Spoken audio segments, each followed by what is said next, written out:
The Young and the Restless spoilers Thurdays full August 22nd, 2024. Lily Winters had never been one to back down easily.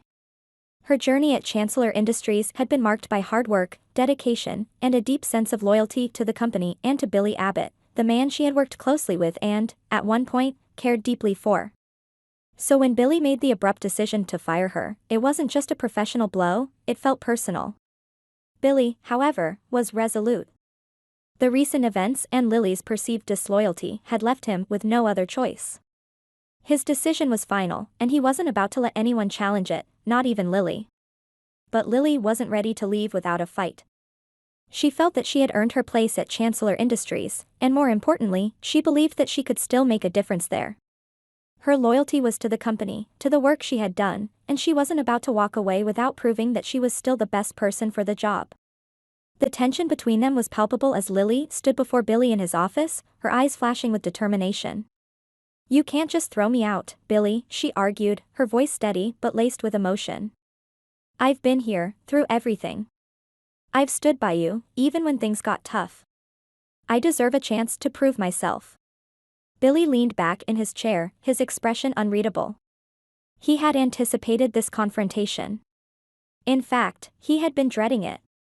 But his decision had already been made, and there was no turning back now. "Lily, this isn't about your loyalty or your dedication. I know you care about this company, and I respect that. But it's time for you to move on. We're going in a different direction, and you're not part of that plan anymore. The best thing you can do now is to leave with your head held high, before things get uglier than they need to be." Lily's heart sank, but she refused to let it show. "So that's it? You're just going to push me out like I'm nothing? After everything we've been through?" Billy's jaw tightened. He could see the pain in Lily's eyes, and it tore at him, but he couldn't afford to show weakness. "It's not like that, and you know it. This is business, Lily. You're a professional. You'll land on your feet. But this chapter is over." For a moment, it seemed like Lily might continue to argue, to push back against Billy's unyielding stance. But then she caught sight of something in his expression, something final, unmovable. She knew that this wasn't just a business decision for Billy, it was about much more than that. Perhaps it was about their past, about the complicated emotions that had once drawn them together and now were pulling them apart. Realizing that she was outmatched, Lily did the only thing she could do. She turned and walked out of the office, her dignity intact, but her heart heavy with the weight of everything she was leaving behind.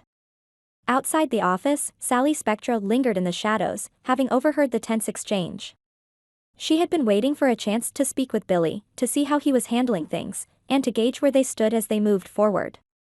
Sally had her own ambitions, and with Lily out of the picture, she saw an opportunity to solidify her place by Billy's side. But seeing the pain in Lily's face as she walked away, Sally decided to wait. There would be time to talk to Billy later. Right now, she was simply relieved that he had made the decision she had been hoping for. With Lily gone, there was nothing standing in the way of their future together. But elsewhere in Genoa City, another plot was brewing. Nikki Newman, ever the strategist, had her own ideas about how to deal with Billy. She knew that Victor had a long-standing grudge against Billy and that recent events had only deepened that animosity. But Nikki wasn't content with just seeing Billy out of the picture, she wanted to strike at him where it would hurt the most. And that meant going after his greatest weakness, his mother, Jill Abbott. Jill had always been a formidable woman, a pillar of strength in Billy's life. But in recent months, her health had started to decline.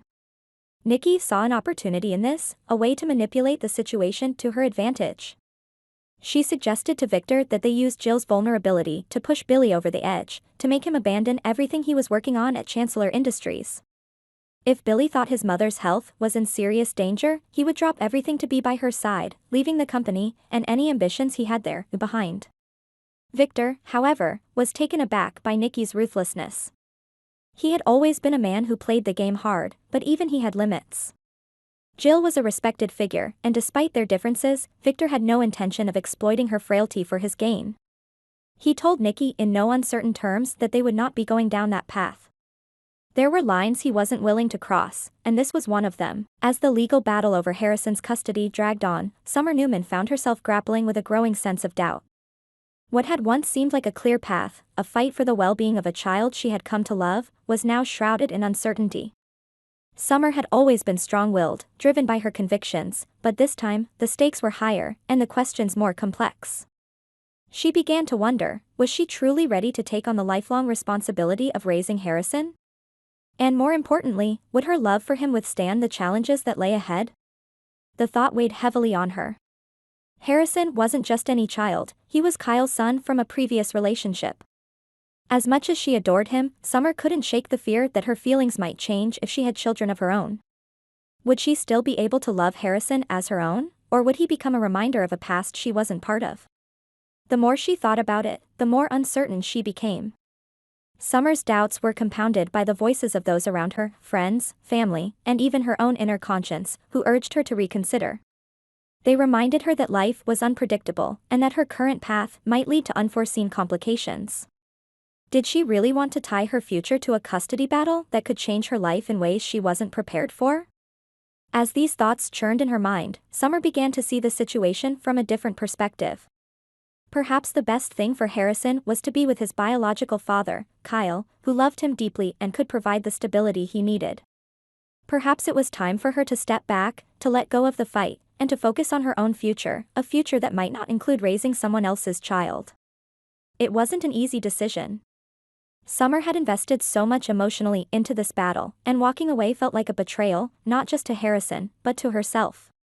But deep down, she knew that it was the right choice. She needed to be honest with herself about what she could handle, and about the life she truly wanted. In the end, Summer decided to withdraw from the custody fight. She informed her legal team and Kyle, explaining that she believed it was in Harrison's best interest to be with his father. Kyle was taken aback by her decision, but he also understood the courage it took for Summer to admit her doubts. He appreciated her honesty and promised that Harrison would always know her as someone who loved him deeply. As Summer stepped away from the courtroom drama, she felt a weight lift off her shoulders. It was the right decision, she told herself, though the lingering guilt and sadness would take time to fade. She knew she had to focus on her own life now, on what the future might hold for her without the burden of a custody battle she wasn't ready to win. Meanwhile, in the shadows of Genoa City, Martin was making his final moves. His time in the city was running out, and he knew it. The web of deceit he had spun was beginning to unravel, and it was only a matter of time before the truth caught up with him. But Martin wasn't one to go down without a fight. He had a plan, and he intended to see it through. Martin's target was clear, he had enemies in Genoa City, people who had wronged him, and he intended to settle those scores before he disappeared for good.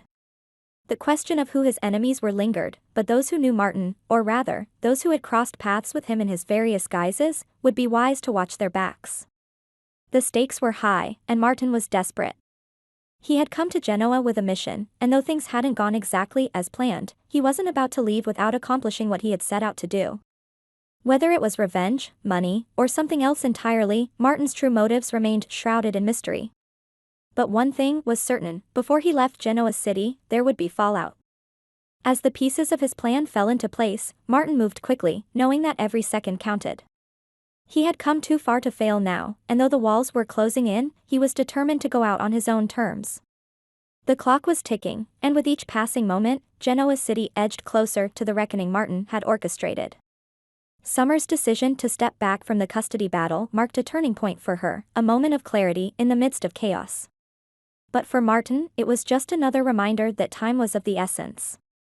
His plans were nearing their climax, and soon, the city would feel the full force of his wrath. As Summer began to chart a new course for her life, free from the burdens of a fight she couldn't win, Martin prepared to make his final play. The stage was set, the players in position, and all that remained was the moment of truth. Who would emerge unscathed, and who would fall victim to Martin's schemes? The answers lay in the shadows, waiting to be revealed.